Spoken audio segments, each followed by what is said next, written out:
Për të dytën ditë radhëzi, drejtues të mjeteve të tonazhit të rënd kanë bllokuar pikën e kalimit kufitar të Qafthanës në të dy anët e kufirit, duke mos lejuar lëvizjen e këtyre mjeteve. Protesta po zhvillohet në shenjë kundër shtimit ndaj rregullave të vendeve të Bashkimit Evropian, të cilat sipas shoferëve po pengojnë qarkullimin normal të tyre.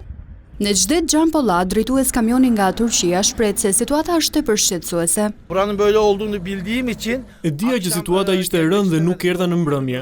Fjeta rrugës dhe erdha në mëngjes. Para meje ishin 8 makina, 3 prej tyre frigoriferike përfshirë edhe timen. Tani jemi bërë 14 mjete. Më thonë të pres, por unë transportoj domate, speca, patlıcan, mall që prishet. Nuk mund të kthehem mbrapsht dhe nuk kam çfarë të bëj tjetër veç se të pres. Ai shton se ndërkohë është në presion të vazhdueshëm nga pritësit e mallit. Oradaki adamlar beni çağırıyor. Më telefonojnë vazhdimisht. Ku je? Pse po vonohesh? Por kjo nuk është në dorën time. Në të njëjtën linjë është edhe Berat Bedir, drejtues kamionit nga Turqia. Belki sabah çözülür diye. Fjeta këtu më shpresin se në mëngjes do të zgjidhej, por nuk u zgjidh. Shoferët në grevë thonë se do ta vazhdojnë për 7 ditë. Nuk kemi dokumentacion për të kthyer dhe nuk mund të kalojmë nga një pikë tjetër kufitare. Jemi të detyruar të presim këtu.